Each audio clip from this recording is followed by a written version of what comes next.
award him a pension in his later years.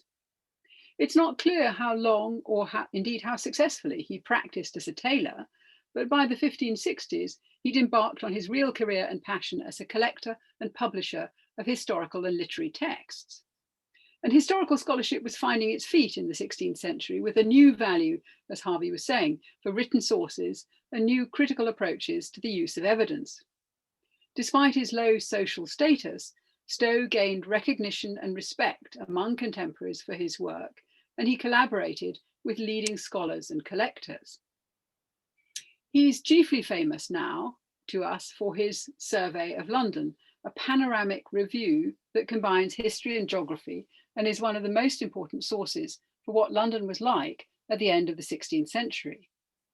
But the survey was published in 1598, which is nearly the end of Stow's long life, and he was first and foremost, perhaps, a chronicler, a collector, author, editor, and publisher of historical chronicles, that is, historical writings that are largely structured around a calendar format.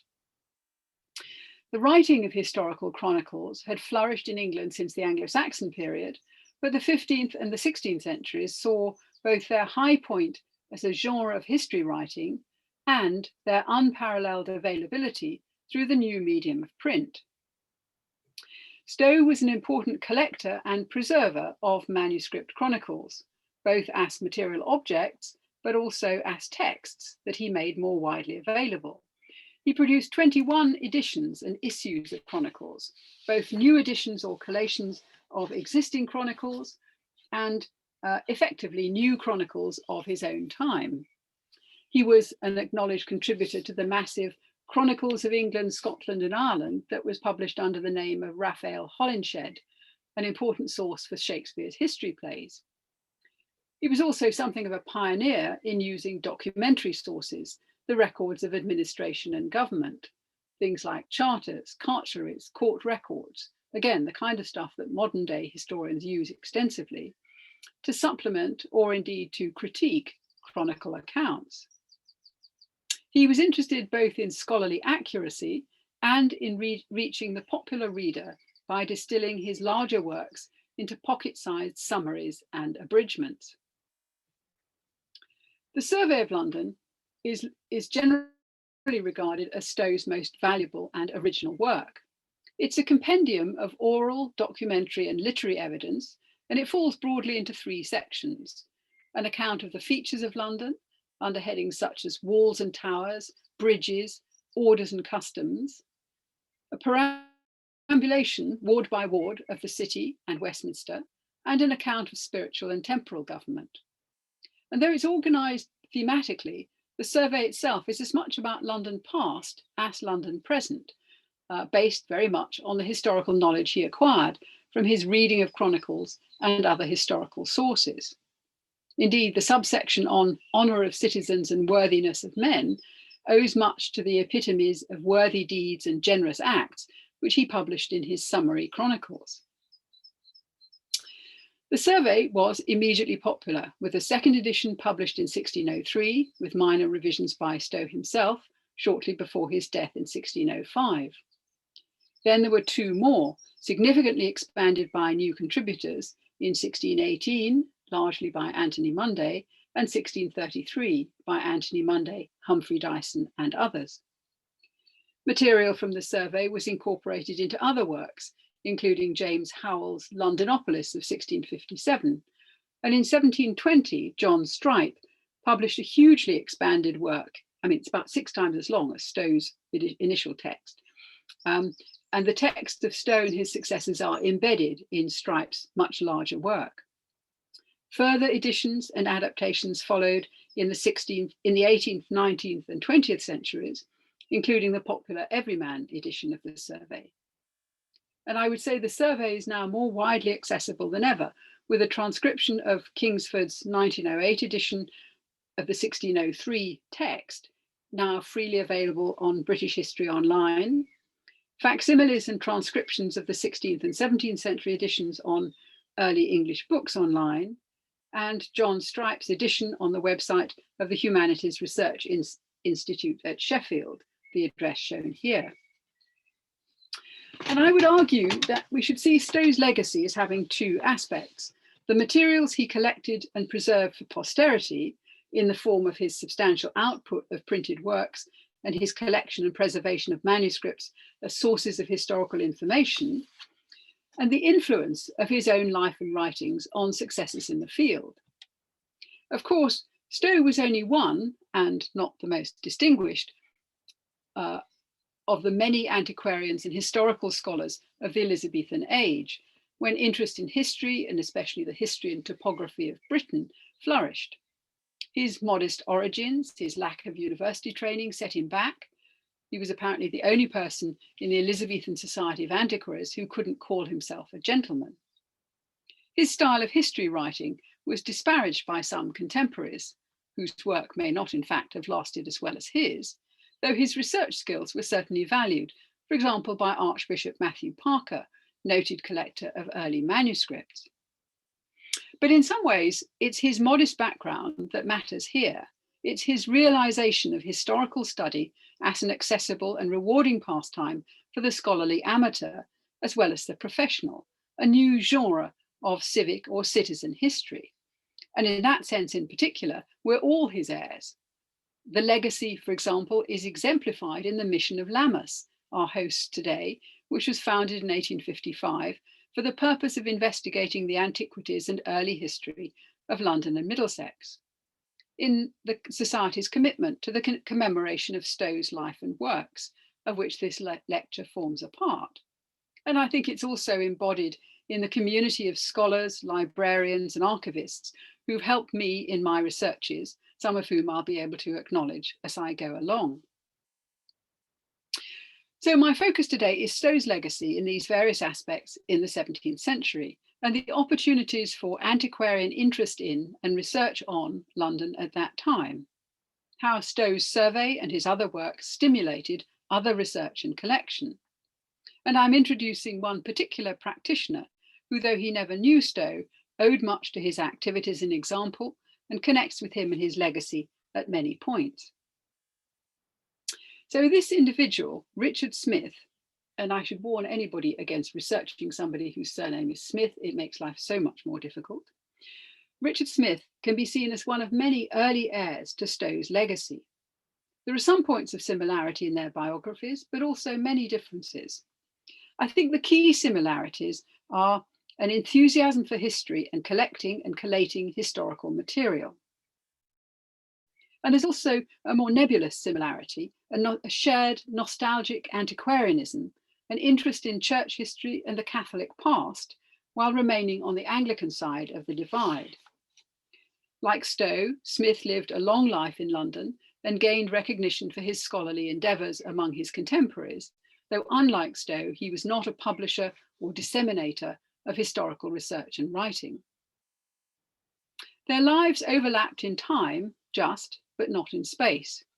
Smith, born in 1590, was 2 generations younger than Stow and of rather higher social standing, though both in practice belonged to the broadening London middle class of citizens and clerical and professional men.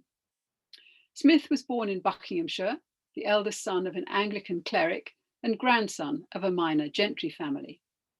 He was educated at Abingdon Grammar School and at Oxford University, though he doesn't seem to have taken a degree. He came to London in his late teens, that is in around 1608 to 9, and he obtained employment as a clerk in the Poultry Counter, one of the city's prisons and law courts, thanks to a family connection. This was his career, this was his life, first as clerk, then as protonotary, and finally from 1644, secondary or chief law officer of the Poultry Counter. And it's as secondary that he's identified on this document. The sheriff's courts associated with the two counters heard pleas for actions of debt, trespass, account and covenants, and also attachments and sequestrations. And the counters evidently dealt with quite a lot of business, and each of them had a large staff of clerks and officers. And I'd like to thank Ian Archer for drawing my attention to this useful list. The office of secondary wasn't a sinecure, but it was certainly profitable, and it was normally bought and sold or resigned in favour. Around 1700, it was estimated that the average price paid to buy the office of secondary was around £2,500, among the highest of the saleable offices, though we don't know how much Smith may have paid half a century earlier, when he was appointed on the dismissal of his predecessor. However, he was said by a contemporary to have made £700 a year from the office, presumably from fees and payments made by litigants. This is obviously in marked contrast to Stow, who complained often of his poverty. He'd evidently intended that his son should succeed him in the office, but on the latter's early death in 1655, Smith resigned and sold the office and retired to spend the next 2 decades collecting books, compiling catalogues of information and of his own library, and corresponding with other scholars. He lived all his life from the late 1600s to his death in 1675 in London. He was first of all resident in Old Jewry, close to Guildhall and the site of the poultry counter, from the mid-1620s to the early 1650s, when he moved to Little Moorfields outside Cripplegate. Like Stow, he was married only once, and like Stow, only 2 of his children, both daughters, survived him. His relations with his siblings, some of whom followed him to London, were much more cordial than Stow's, however, and he seems to have been a warm and well-liked individual. He died at the age of 85 and was buried in St Giles Cripplegate, where his monument, illustrated here, survived until the Blitz. This is the only representation of him that I've been able to find. Smith produced no great works like Stow. Indeed, he published nothing at all, though he composed or compiled several studies that remained in manuscript. But he collected information and passed it on, and he's given due credit both by Stow's later continuator, John Strype, and by another 17th century ecclesiastical historian, Richard Newcourt. His claim to fame, however, is principally as a collector of books and manuscripts, and by the time he died, his library numbered over 8,000 items. We know about his collection from several fragmentary catalogues in his own hand and from the printed catalogue for the sale at auction of the library in 1682, 7 years after his death. And that's what I'm showing here. Quite a large number of copies of this survive, including one that's been annotated with the purchasers, which is, again, extremely helpful. The book historian E.G. Duff, in an article on Smith's library published in 1907, noted that Smith bequeathed his collection with other property to him, adding, "As usual, when a woman inherits a library, her first object was to sell it." This is not, in fact, true. Martha herself bequeathed the library to her infant grandson, to be kept or sold for his use as my executrix shall think fit. And I think what probably happened was that Martha, a widow, had been living with her father, housekeeping for him, and that she inherited both house and library and preserved them. Only when she herself died in 1681 was it necessary either to move or sell the collection, and her own daughter, an executrix, decided on the latter. It is clear that some items in the sale catalogue couldn't have belonged to Smith because they were published after his death, but it's possible that some of these were added by Martha, who did, of course, refer to the collection as my library. But the great majority of its contents do seem to have belonged to Smith. The auctioneer Richard Chiswell's preface to the sale catalogue of the library claims, without too much exaggeration, that it included the most considerable historians of all ages and nations, ancient and modern, and added, "Indeed, the whole is so considerable that it's commonly known that the most learned men in these parts, and those who have the best libraries of their own, were wont frequently to have recourse to this for things not to be had elsewhere." The sale attracted a good deal of attention and occupied 24 days. It realised over £1,400, with very few lots unsold. The 8,000 listed lots, in fact, comprised some 20,000 pieces, many of them printed pamphlets sold as bundles of stitched books. Buyers included Samuel Pepys, the philosopher John Locke, the young Hans Sloane, the collector Narcissus Luttrell, and other well-known antiquaries and collectors. And here I'd like particularly to thank Professor Alan Nelson, with whom I've had many interesting conversations about Smith, and who very kindly let me have a copy of his transcription of the annotated sale catalogue, which greatly facilitates analysis and correlation. The importance of the sale catalogue is not only that it documents the range of Smith's own interests, but also the thriving and new second-hand book market in 17th century London. Chiswell's biographical note on Smith says that he was constantly known every day to walk his rounds through the shops, and that few eminent libraries were bought where he had not the liberty to pick and choose. And as already mentioned, he owned scarce works that other collectors did not. So I'll start by talking about his collecting. We don't know from where or from whom Smith got his enthusiasm for books, book collecting, and history. His father, as I've said, was an Anglican parson and certainly passed some books and sermons on to his son. But clearly, an important early contact was Humphrey Dyson, notary public and book collector on some scale himself, who helped to bridge the gap between John Stow and Richard Smith. Dyson was particularly a collector of statutes and proclamations and printed books relating to church and state. He was a friend of Anthony Munday, who'd worked with Stow.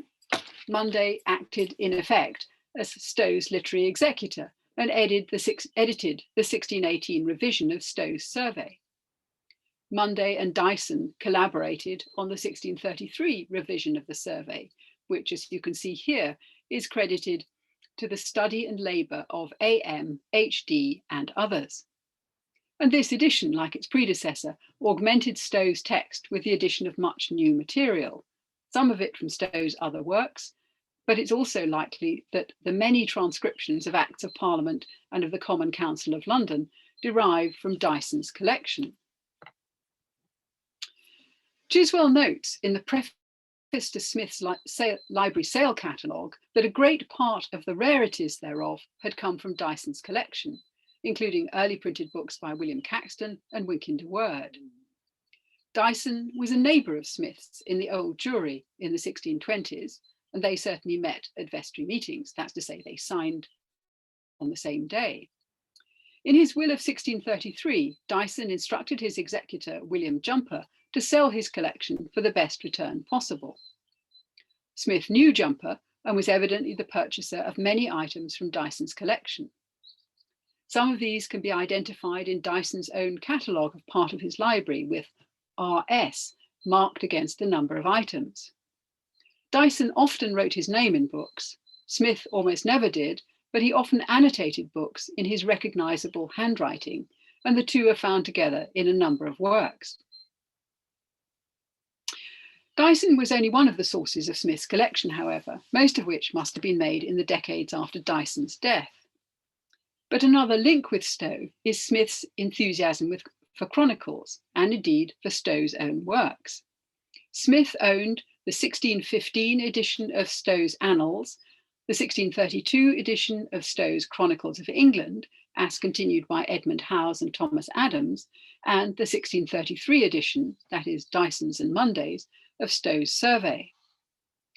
Of printed chronicles, he owned Caxton's Chronicle of England, printed by Wynkyn de Worde in 1498, and printed editions of chronicles by Bede, Fabian, Froissart, the one printed by Richard Pinson in 1525, Grafton, 1567, Hall, 1550, and the 1527 Polychronicon.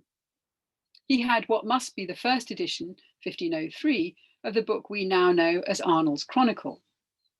He had the large folio 1587 second edition of Holinshed's Chronicles, to which, as we know, Stow had contributed. And Smith's copy of Holinshed was of special note, since it included at least some of the material officially censored as politically sensitive. The catalogue notes, with the addition of many sheets that were castrated, being not thought fit and so not allowed to be printed in the second impression. Smith also had manuscript copies of unknown date of several early chronicles, including Gildas, Nennius, Geoffrey of Monmouth's History of the Kings of Britain, Giraldus Cambrensis, John of Forden's Scotichronicon, and John Bale's Chronicle.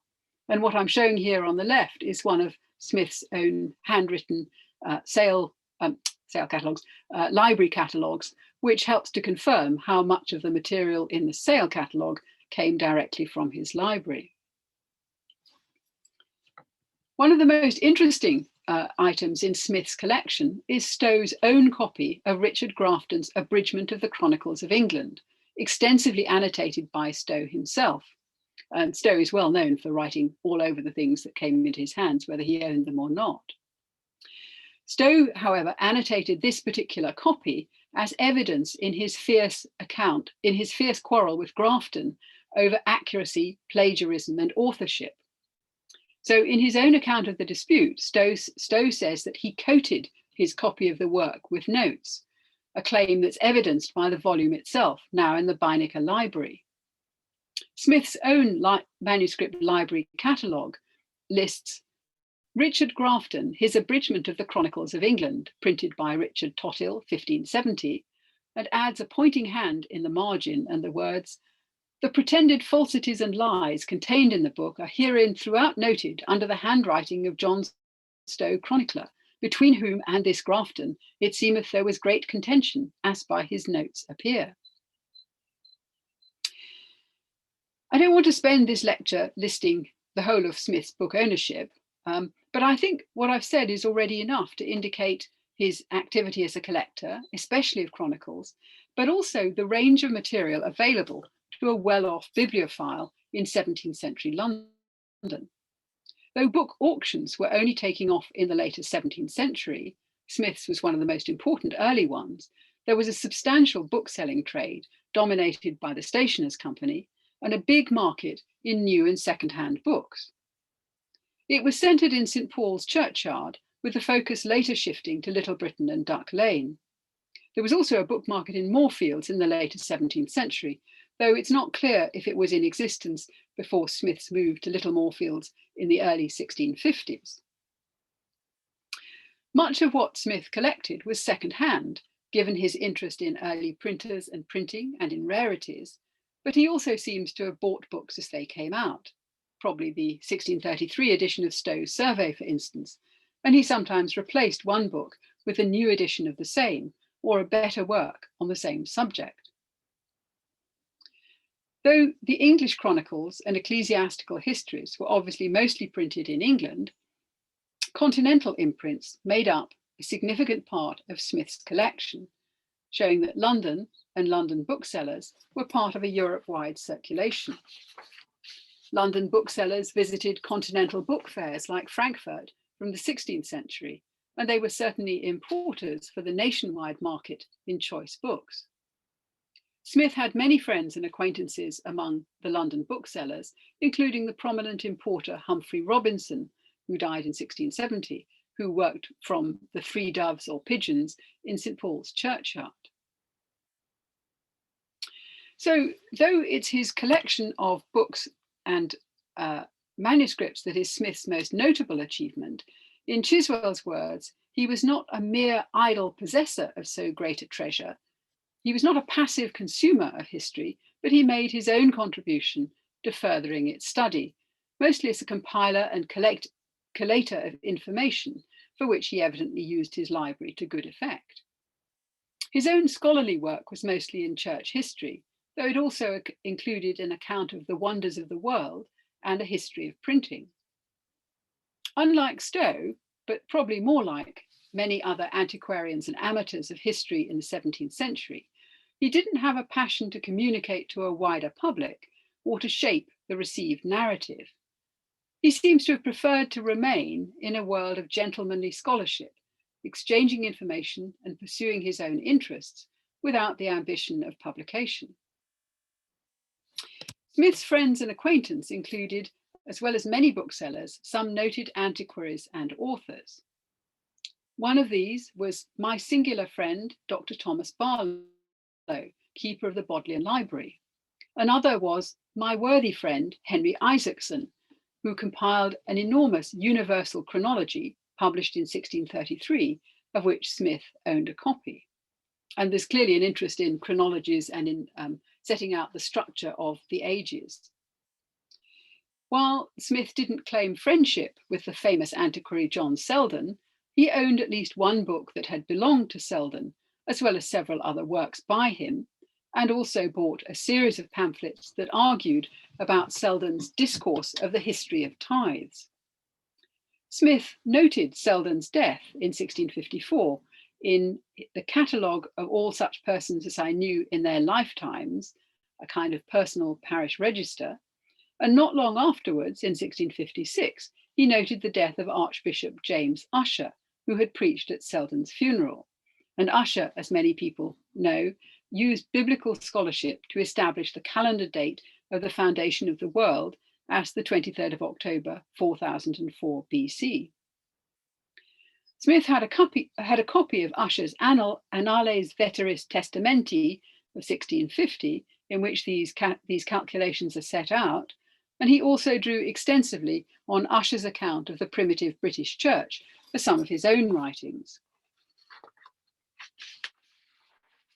The history of the Church clearly excited many 17th and 18th century writers, both Anglican and other. Smith had various connections with the world of Anglican theology and ecclesiastical history, and works on these topics comprised a significant sector of his collection. His most substantial work, original work that we know of, was a biographical history of the bishops of the Church of England in the 17th century, arranged by C. And this was conceived as a continuation and updating of Francis Godwin's Catalogue of the Bishops of England, which was first published in 1601. Smith may have embarked on this compilation before the abolition of bishops in 1646, but most of it was probably written after his retirement in 1655 and before the restoration of monarchy and episcopacy in 1660, and the date that he himself put on the manuscript was 1660. In part, this is a paean to a lost institution. Smith declared his intention to prevent the irrecoverable loss of knowledge of the names and actions of recent bishops, and to preserve the memory of those pillars of the church from utter oblivion. He makes a good case in it for the important and widely respected role of bishops in the early church, and the irony that modern reformers were so hostile to the office. Smith writes modestly that he has essayed to lay this foundation, leaving the structure to more able builders.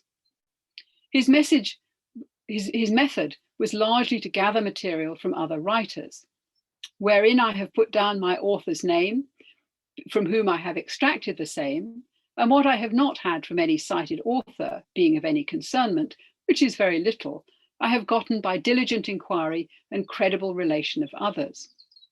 He notes that he obtained the dates of consecration and translation from the original registers of the diocese in question, but that he was unable to do so for the sees in the province of York, not being able to procure the site of the register of that diocese, lying so far remote from London, the place of my abode.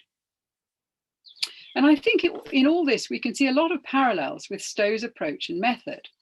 Stow himself had stated that he wished to perpetuate the memory of worthy deeds and citizens that might otherwise be lost. Stow freely acknowledged his reliance on the works of others, whom he cited, but asserted the importance of his own endeavours and contribution. In the dedication to the survey, he stated that, "I know that the argument, being of the chief and principal city of the land, required the pen of some excellent artisan, but fearing that none would attempt and finish it, as few have essayed any, I chose rather, amongst my other labours, to handle it after my plain manner, than to leave it unperformed." Many of the authorities that Smith drew on are well known.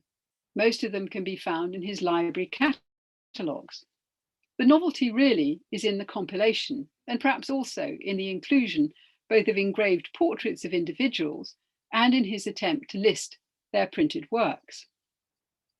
The manuscript is extensively corrected. The page I'm showing here isn't one that has many corrections on, but it does show something about his compilation method. But what it is definitely not a work that is ready for the printer. And also what we don't know who, if anybody, saw the manuscript at the time. It evidently remained with his family rather than being sold with the rest of his collection, and it seems to have disappeared until the early 20th century, when it was acquired by the Folger Shakespeare Library in Washington, D.C. The same manuscript, however, includes fragments of a work that evidently did circulate amongst antiquarian circles in the 17th or early 18th centuries. And this was Smith's account of the parish churches of London, both those that survived and those that had disappeared. This surely is a project that would have been close to Stow's heart. It draws heavily on Stow and Stow's continuators, as well as on other sources. And you can see in the extract I'm showing here that he cites Stows Survey in the margin. It derives a great deal of the history of the dedicatory saints is perhaps the important part of it. Indeed, it's possible that Smith copied his own list into his own copy of Stows Survey, since the sale catalogue notes that this copy of the survey had the names of all the parish churches in manuscript.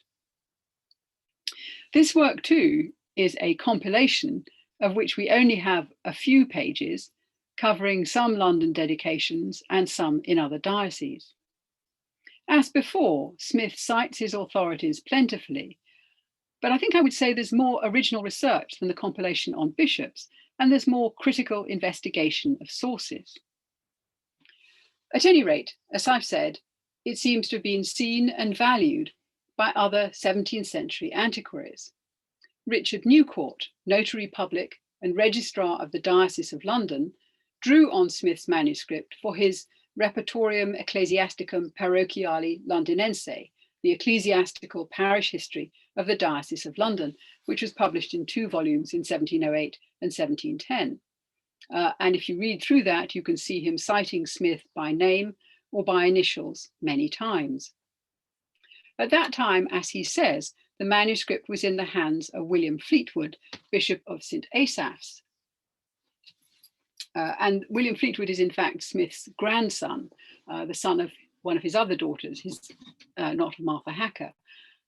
And it looks as though he had inherited at least some of Smith's manuscripts.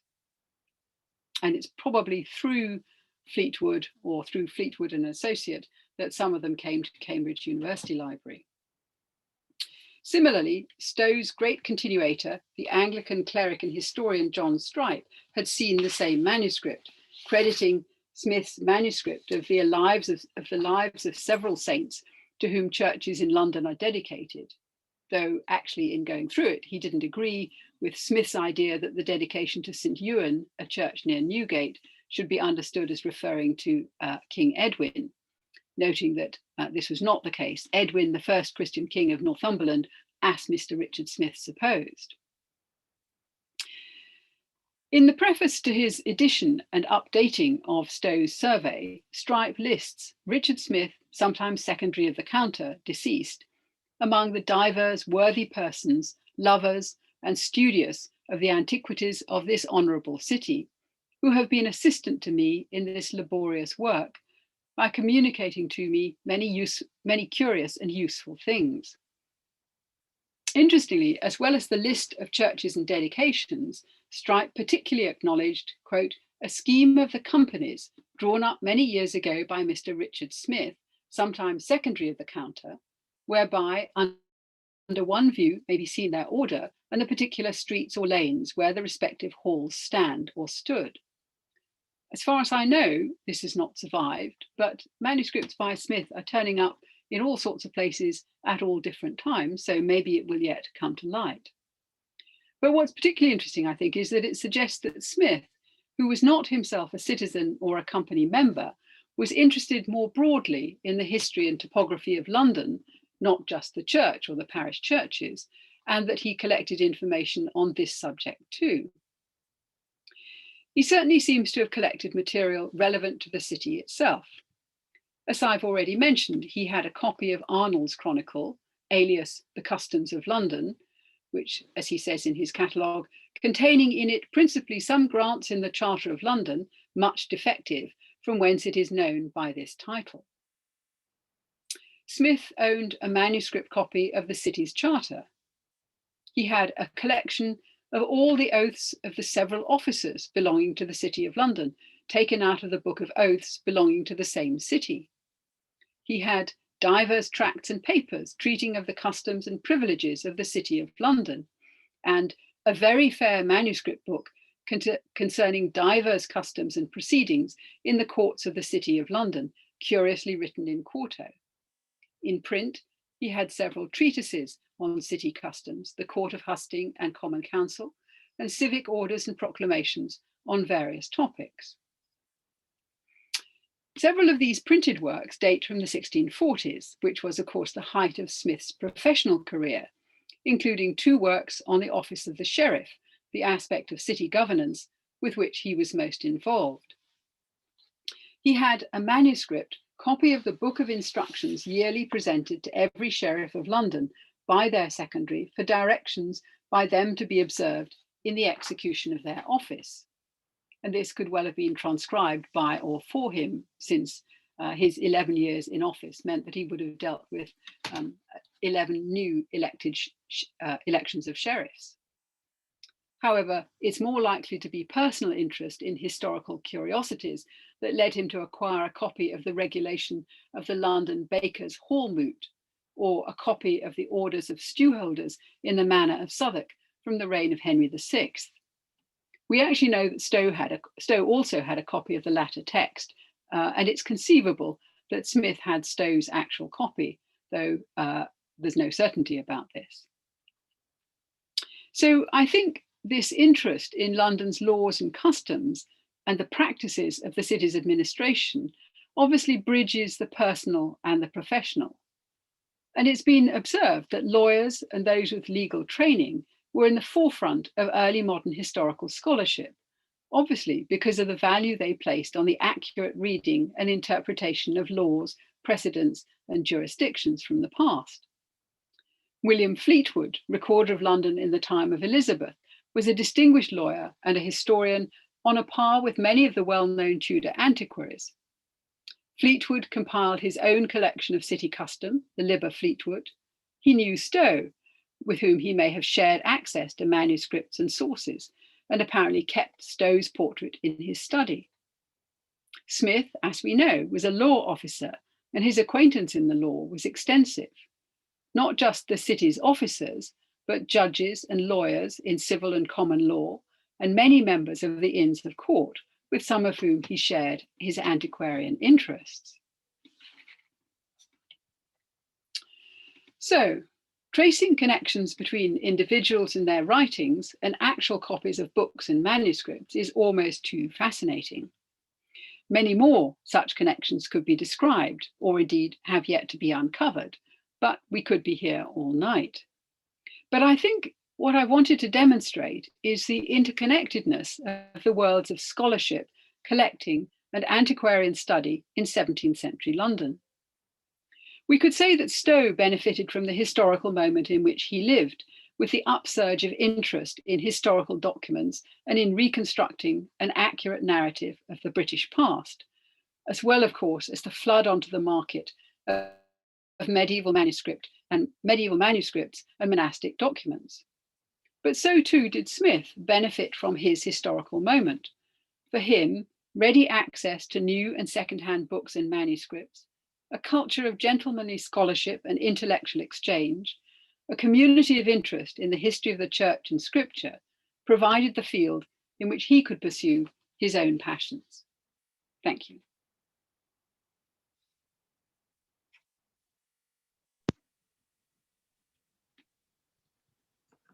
That was brilliant, Vanessa. Thank you very much. We currently have one question in the Q&A box, and a couple of people have raised their hands. So I will read the question first. And I think you have in part answered this, but the question is from Peregrine Massey, who says, firstly, thank you very much for your lecture. And then, where now are the original manuscripts of Stow's Annals, Summaries, and his Survey of London, and are they accessible? Well, Peregrine, I'm sorry you asked that, because I'm afraid I don't know the answer. The thing to do is to look at the introduction to Kingsford's edition of Stows Survey, which does set out where some, at least, of the surviving manuscripts are. I don't think there are manuscripts of all of them, but there are certainly some surviving, and Kingsford knew where they were. I'm sorry, I can't do better than that.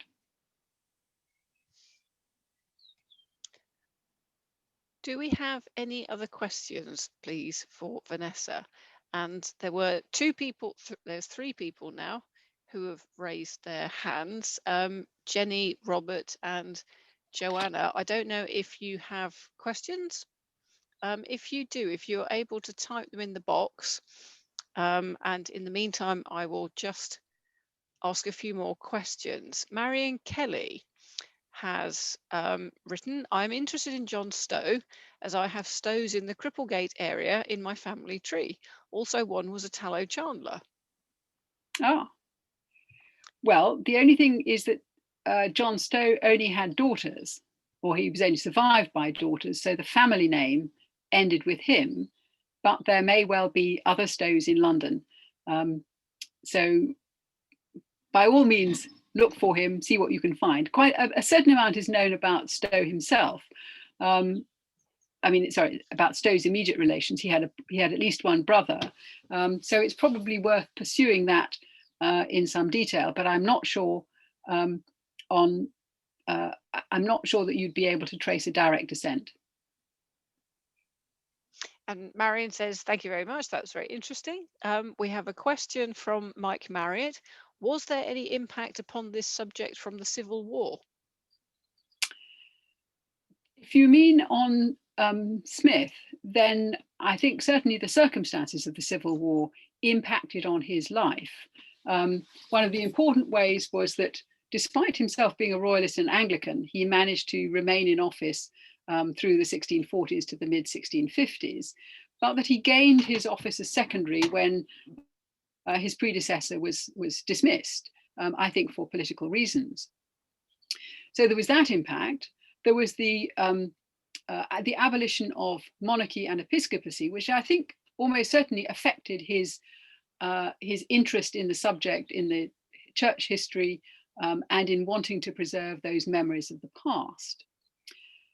In terms of the interest in the broader, in history more broadly, yes, there was a big impact that not so much the war itself, I think, but the conflicts, the intellectual and political conflicts that gave rise to the Civil War, is that it certainly changed it certainly affected people's desire to look back at the past, to try and understand things about forms of government, about the nature of the primitive British church, and as it were, about the true line of ecclesiastical succession.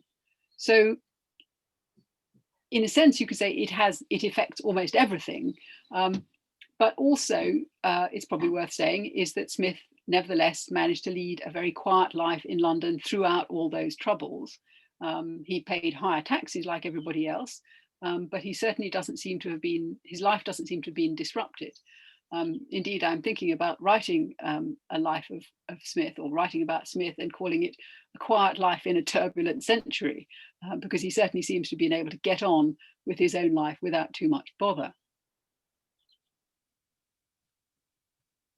That was a brilliantly comprehensive answer. I'm afraid another question with perhaps quite a long answer. Vanessa, would you view Stows Survey as an accurate review of London in the late 16th century?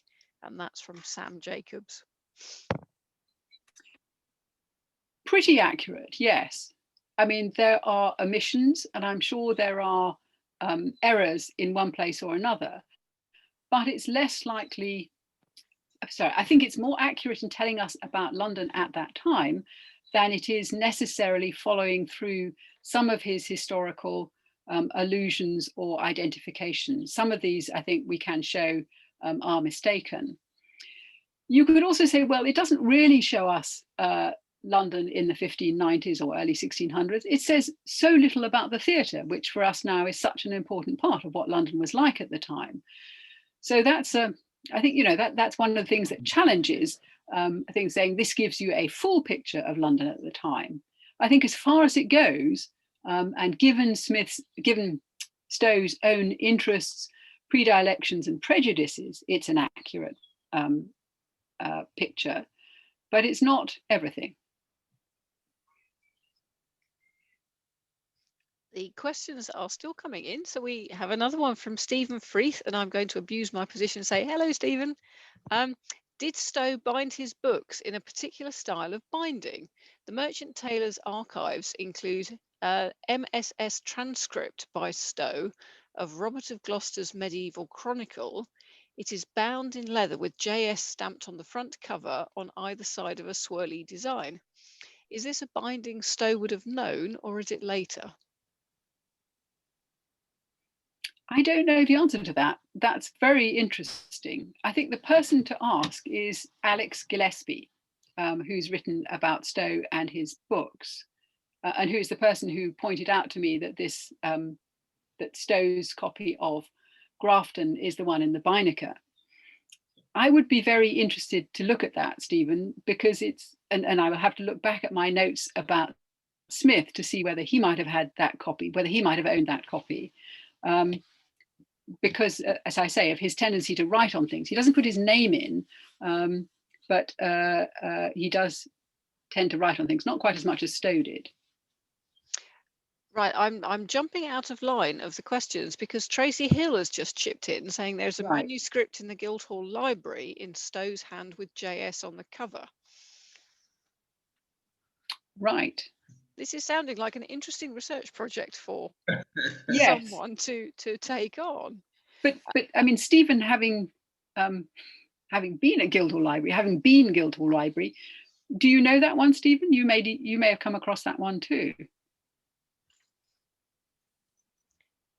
I will attempt to find Stephen and see if we can make him speak. In the meantime, because there's over 200 people to find him from. In the meantime, from Celia Bailey, where did Smith keep his library, as it obviously did not burn in the fire of London? Right. Well, by the time of the fire, he was living in Moorfields, which didn't burn. So in that sense, yes, he was extremely lucky. I think he kept it in his home, in his house in near White's Alley in Little Moorfields. And as I say, I think it's the fact that his daughter was living with him and that only when she died was the household broken up that meant that it had to be sold in 1682. There's very little in his catalogues that tell us how he arranged it or where he kept it. I mean, there are just one or two clues, but it doesn't look as though he actually marked his books with shelf marks or anything like that. Although it's a large number of items, quite a lot of them, as I've said, are stitched books and pamphlets and so on. Given that he's such an organizer of material, I'm sure his library was well organized, but it's frustrating that we don't have a sense of on what system or whatever he organized it. Thank you, Vanessa. And I think we have another question, well, a question from Martha Colin. She asks, Dugdale in his Monasticon used notes that Stow had compiled for a history of the island. Did Smith's collection reflect any use of that material of Stow's? I don't know the answer. I will look it up. I will let you know, Martha. Oh, thank you very much. It seems that Jane's got Stephen on now. Yes, Stephen, are you willing and able to join in and tell us if you know about this manuscript in the Guildhall Library with JS on the cover? Can you hear me? We can hear you. I think Tracy is talking about the same one. I said it was Merchant Taylor's archives, but they are in Guildhall Library. So it's one and the same. The next obvious question is, what is the manuscript number? And I'm afraid I will have to email you afterwards. But it's a transcript by Stow in Stow's hand of Robert of Gloucester's chronicle. So he copied out several hundred lines. And it's got this very nice binding with JS on the front. The Merchant Taylors, if I remember rightly, bought it many years ago. They acquired it. They tend to do this from time to time. And it was a manuscript, so it was part of what was delivered to the library as part of the company archive. So Tracy and I are both in fact talking about the same volume. Sorry. Thank you, Stephen. Still fantastic to actually have something in his hand. Mm. Martha has replied to say, thank you, Vanessa, and the reference to Dugdale's Monasticon is in Kingsford's introduction to the survey. Great, I will check that.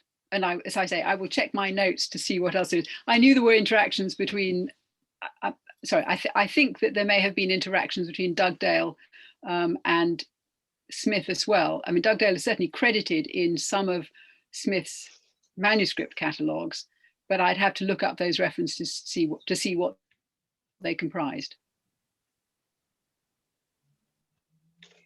Super. We have no more questions. We do have a raised hand from Jenny Dobson and Robert Stevenson, and I have not had a written question from them, so I don't know if those are real raised hands or not.